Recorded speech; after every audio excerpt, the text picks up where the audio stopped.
Hello friends, Dredging Corporation of India, Government of India Enterprise.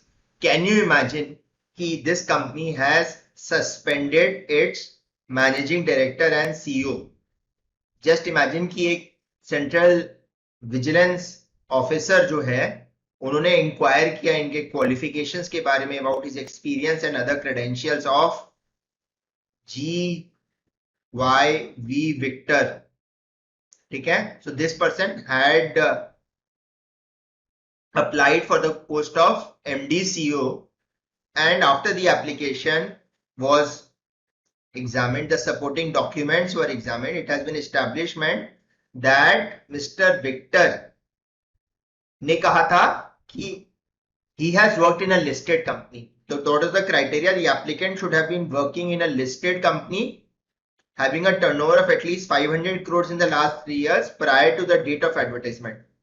इन्होंने claim किया experience of working in a firm जो इनकी family को belong करती थी, एंड उन्होंने ये भी बोला कि भैया मुझे तो सैलरी भी मिलती थी उस फर्म से 50 lakhs की. ठीक है, ड्रेजिंग कॉर्पोरेशन ऑफ इंडिया, जबकि इस फर्म का नील टर्नओवर था and salary was almost zero. And ये फर्म लिस्टेड नहीं थी, ये एक एलएलपी थी. एंड इस एक्सपीरियंस को लेवरेज करके श्री, अच्छा आप श्री लगा भी सकते हैं, श्री क्वेश्चन मार्क है, Shri G Y V Victor was selected as the MD and CEO of Dredging Corporation of India. सबसे मस्त बात, उनको अप्रैल 1996 में he was dismissed from Dredging Corporation of India in 2000 on disciplinary grounds. And office order में था कि भैया एक डिसमिस्ड ऑर्डर कभी भी वापस रीएम्प्लॉय नहीं हो सकता, बट उन्होंने इस फैक्ट को भी सप्रेस किया, attested the forms submitted to the company.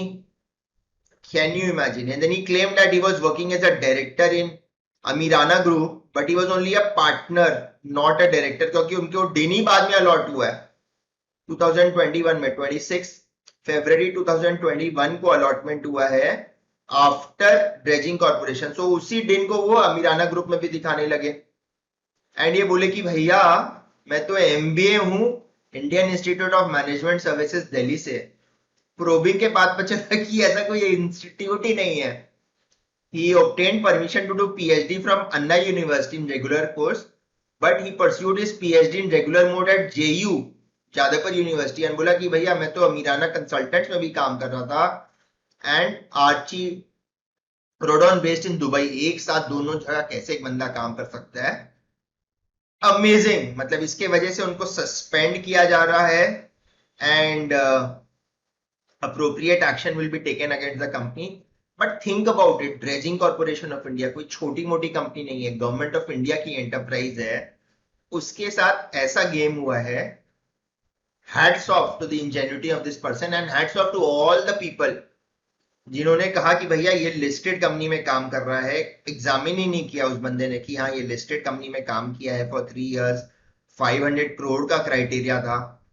Person firm में काम करते हैं जिसका कोई टर्नओवर ही नहीं है, सैलरी बोलते हैं मैं 50 करोड़ ड्रॉ करता था, सैलरी था ही नहीं, एंड ही वाज डिसमिस. सबसे बड़ा बात, ऑन डिसिप्लिनरी ग्राउंड्स. फिर रीअप्लाई करके एमडी सीईओ बन गया. भैया इस देश में मजाक चल रहा है क्या?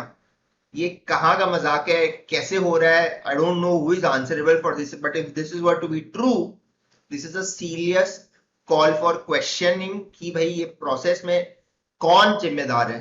Late us know in the comment section what do you think about this whole episode.